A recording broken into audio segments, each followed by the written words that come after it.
चालाकी से बात कैसे करें? चालाकी से बात करने का मतलब है कि आप कुछ ऐसी ट्रिक्स यूज करते हैं जिससे सामने वाला आपकी बातों को मान लेता है, लेकिन उसे लगता है कि ये उसका डिसीजन था, ना कि आपकी मैनिपुलेशन की वजह से हुआ है। मगर हम में से कई लोगों के मन में ये सवाल आएगा कि यार ये ऑसम चीज होगी कैसे? और आज की ये वीडियो इसी टॉपिक के ऊपर है कि ह्यूमन माइंड को हम कैसे मैनिपुलेट कर सकते हैं। और आज हम ऐसी कम्युनिकेशन स्किल्स देखेंगे जिसमें हम क्या बोल रहे हैं, हम इस पर फोकस नहीं करेंगे, बल्कि इस पर फोकस करेंगे कि हम अपने साथ वाले इंसान के बिहेवियर को साइकोलॉजिकल प्रिंसिपल से कैसे चेंज कर सकते हैं ताकि वो हमारी तरह सोचने लग जाए।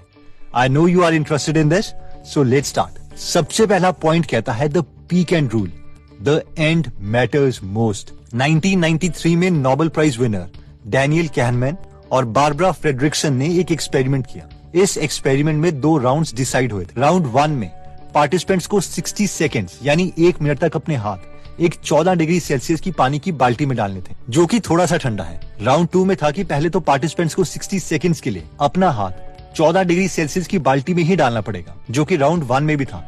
लेकिन उसके बाद 30 सेकेंड्स के लिए यानी आधे मिनट के लिए 15 डिग्री सेल्सियस की पानी की बाल्टी में भी हाथ डालना पड़ेगा, यानी बस 1 डिग्री एक्स्ट्रा टेम्परेचर वाली बाल्टी पर, जो कि ऑलमोस्ट पहली पानी वाली बाल्टी की तरह था। अब इस एक्सपेरिमेंट में काफी सारे पार्टिसिपेंट्स को बुलाया गया और राउंड 1 कंप्लीट करवाया गया, यानी 60 सेकेंड्स 14 डिग्री की बाल्टी में हाथ रखो।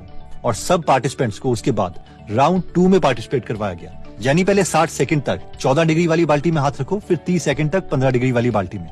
इन दोनों राउंड्स को कंप्लीट करने के बाद इन सब पार्टिसिपेंट से पूछा गया कि आप लोगों के पास एक ऑप्शन है, या तो आप राउंड 1 दोबारा से करो या फिर राउंड 2। अब आप लोग मुझे बताओ कि किस राउंड में आप दोबारा जाना चाहते हो।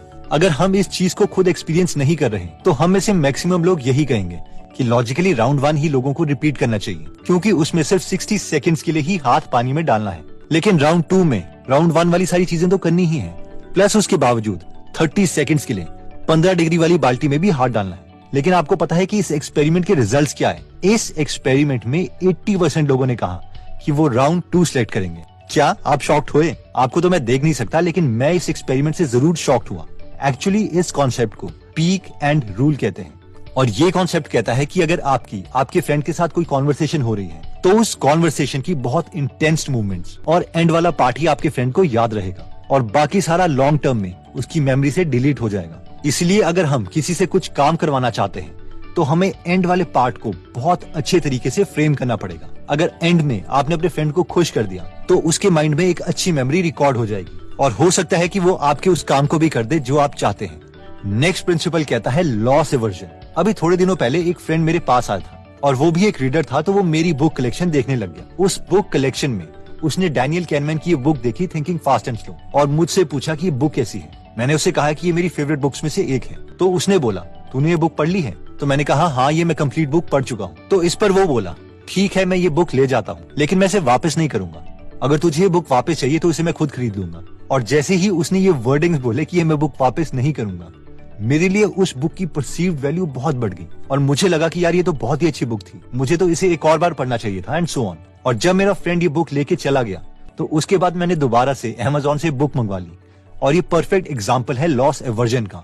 लॉस एवर्जन प्रिंसिपल कहता है कि हम उन चीजों को ज्यादा इंपॉर्टेंस देते हैं जब हमें लगता है कि हमसे कुछ चीज ली जा रही है या कुछ हमसे दूर जा रहा है। तो अब सवाल आता है कि हम ये लॉस एवर्जन का प्रिंसिपल कम्युनिकेशन में कैसे यूज करें। जब भी हम किसी के साथ कम्युनिकेट करते हैं तो ये एक्सपेक्टेड है कि हम किसी को किसी चीज के लिए कन्विंस कर रहे हैं। फॉर एग्जाम्पल, अगर आप अपने फ्रेंड को अपने साथ बिजनेस में आने के लिए कन्विंस करना चाहते हैं तो लॉस एवर्जन प्रिंसिपल कहता है कि आप अपने फ्रेंड को ये बोलने के बजाय कि आपके साथ बिजनेस करने से उसे क्या फायदा होगा, हमें उसे ये कहना चाहिए कि आपके साथ बिजनेस ना करने से उसे क्या नुकसान होगा। क्योंकि ह्यूमन माइंड प्रॉफिट इंक्रीज करने के बजाय लॉस डिक्रीज करने के लिए बायोलॉजिकली प्रोग्राम्ड है। नेक्स्ट प्रिंसिपल आता है फोकसिंग क्वेश्चन। ये प्रिंसिपल कहता है कि किसी भी इंसान से मेन कम्युनिकेशन स्टार्ट करने से पहले उसके ब्रेन को वो चीज सोचने में मजबूर करो जिससे उसका माइंड हमारे होने वाली कम्युनिकेशन के बारे में सोचने लग जाए। आइए इसे एक सिंपल एग्जांपल से समझते हैं। बॉलकम और एंडरसन नाम के 2 साइंटिस्ट ने एक साइकोलॉजिकल एक्सपेरिमेंट किया। वो एक शॉपिंग मॉल में गए और एक एक करके लोगों को रोके उनसे कहने लगे, क्या आपके पास कुछ टाइम है? क्या आप हमारे कुछ सवालों का जवाब दे सकते हैं? जब ये सवाल बहुत से लोगों से पूछा गया तो सिर्फ 29% लोगों ने हाँ किया और इन साइंटिस्ट के सवालों का जवाब दिया। लेकिन इसके बाद इन साइंटिस्ट ने इस कम्युनिकेशन में एक बहुत ही इंटरेस्टिंग कॉन्सेप्ट ऐड कर दिया। जो कि था फोकसिंग क्वेश्चन। अब इस दोनों साइंटिस्ट ने लोगों को रोके पहले एक सवाल पूछा, क्या आप खुद को एक हेल्पफुल पर्सन मानते हैं? और ऑलमोस्ट सबने हाँ बोला। और इसके बाद इन दोनों साइंटिस्ट ने दोबारा से शॉपिंग मॉल में आए हुए लोगों से वही सवाल पूछा, अगर आपके पास कुछ टाइम है तो क्या आप हमारे कुछ सवालों का जवाब दे सकते हैं? और ये फोकसिंग क्वेश्चन ऐड करने से अपना बिजी स्केड्यूल होने के बावजूद 77.3% लोगों ने साइंटिस्ट को जवाब दिया। I mean 29% से नंबर जंप होके 77.3% हो गया। और ये इसीलिए हुआ क्योंकि जब लोगों ने खुद को एक हेल्पफुल इंसान माना और क्योंकि अभी वो हेल्पफुल वाले माइंडसेट फ्रेम में थे, इसलिए उन्होंने साइंटिस्ट को उनके क्वेश्चन का आंसर देने के लिए हाँ कर दिया। इसीलिए अगर हम जब भी किसी से कम्युनिकेशन कर रहे हैं तो सीधा किसी से फेवर मांगने से बेटर है कि हम पहले उस इंसान से एक ऐसा फोकसिंग क्वेश्चन पूछें जिससे वो पहले एक ऐसे माइंडसेट में आ जाए जिससे वो हमारे क्वेश्चन को हाँ कर दे, जैसे कि इन दोनों साइंटिस्ट ने पूछा था। नेक्स्ट प्रिंसिपल कहता है संक कॉस्ट फैलेसी। ये प्रिंसिपल कहता है कि एक बार अगर हम किसी चीज में इन्वेस्ट कर देते हैं तो अगर वो चीज फ्यूचर में यूजफुल नहीं भी है तो भी ह्यूमन माइंड के लिए उसे छोड़ना बहुत मुश्किल हो जाता है। फॉर एग्जाम्पल, मान लीजिए कि आपने मूवी टिकट ली थी 500 रुपीज की और सोचा था कि इस संडे में काम नहीं करूंगा बल्कि मूवी देखूंगा। बाद में संडे को आपको पता चलता है कि जो नई मूवी की टिकट आपने बुक करवाई थी उसके रिव्यूज ठीक नहीं है और वो फ्लॉप मूवी है। साथ में मूवी टाइमिंग के दौरान आपकी एक इम्पोर्टेंट मीटिंग भी आ जाती है एक ऐसे दोस्त के साथ जो आपको एक बिजनेस प्लान समझाना चाहता है और वो आपके लिए काफी वैल्यूएबल भी हो सकता है। अब इस चीज के बावजूद कि मूवी फ्लॉप है, साथ में उसी टाइम को हम किसी फ्रूटफुल जगह यूज भी कर सकते हैं। हम में से मैक्सिमम लोग फिर भी उस फ्लॉप मूवी को देखने जाएंगे क्योंकि उसमें हमने पैसे इन्वेस्ट कर दिए हैं और इसे ही संक कॉस्ट फैलेसी बोलते हैं। बिजनेसेस में ये बहुत ही कॉमन है। For example Flipkart. Investors Flipkart में बहुत से पैसे इन्वेस्ट कर चुके थे लेकिन कंपनी प्रॉफिटेबल नहीं हो रही थी। इसके बावजूद इन्वेस्टर्स उसमें पैसे इन्वेस्ट करते रहे क्योंकि कोई भी खुद को लोगों की नजरों में बेवकूफ साबित नहीं करना चाहता। बट इवेंचुअली वॉलमार्ट ने फ्लिपकार्ट को खरीद लिया $16 बिलियन में और सबने राहत की सांस ली। अब सवाल आता है कि हम इस प्रिंसिपल को कम्युनिकेशन में कैसे यूज कर सकते हैं। जब भी हम सामने वाले इंसान से कुछ फेवर चाहते हैं तो हमें उनसे छोटे छोटे इन्वेस्टमेंट्स करवाने पड़ेंगे और वो इन्वेस्टमेंट किसी भी चीज में हो सकते हैं, वर्क, मनी या टाइम। फॉर एग्जाम्पल, अगर आप किसी को अपना बिजनेस पार्टनर बनाना चाहते हो तो डायरेक्टली उससे अपनी करंट जॉब छोड़ने के लिए मत बोलिए। उससे अपने बिजनेस के बारे में अवेयर करो और अपने बिजनेस में काम करने दो। जितनी ज्यादा टाइम इन्वेस्टमेंट वो आपके साथ करेंगे उतने ज्यादा चांसेस हैं कि संक कॉस्ट फैलेसी प्रिंसिपल की वजह से वो आपके साथ काम करने के लिए रेडी हो जाएं। दोस्तों, बहुत से लोग समझते हैं कि कम्युनिकेशन का मतलब है कि सिर्फ हम किसी को कुछ बोल रहे हैं, बल्कि कम्युनिकेशन का एक्चुअल मतलब है कि किसी के माइंड में अपना मैसेज डिटेल में पहुंचाना। और इसलिए इस वीडियो में हमने कम्युनिकेशन करने के लिए 4 अमेजिंग प्रिंसिपल्स देखे थे जिससे आप किसी को भी अपने काम करवाने के लिए कन्विंस कर सकते हैं। जिसमें सबसे पहला प्रिंसिपल कहता है द पीक एंड रूल, यानी द एंड मैटर्स मोस्ट। ये प्रिंसिपल कहता है कि जब भी हम किसी से कम्युनिकेट करते हैं तो उस कम्युनिकेशन का एंड मैसेज हमें बहुत अच्छे से बताना पड़ेगा क्योंकि ह्यूमन माइंड में किसी भी कम्युनिकेशन के पीक इमोशंस और एंड ही याद रहता है और बाकी सारी चीजें डिलीट हो जाती हैं। नेक्स्ट प्रिंसिपल था लॉस एवर्जन, जिसमें हमने देखा था कि कम्युनिकेशन करते वक्त अपने सामने वाले इंसान को ये मत बोलो कि आपकी अपॉर्चुनिटी एक्सेप्ट करने पर उसे क्या क्या फायदा होगा, बल्कि ये बताओ कि आपकी अपॉर्चुनिटी एक्सेप्ट ना करने पर उसे क्या क्या नुकसान हो सकता है, क्योंकि ह्यूमन माइंड प्रॉफिट से ज्यादा लॉस से बचने की कोशिश करता है।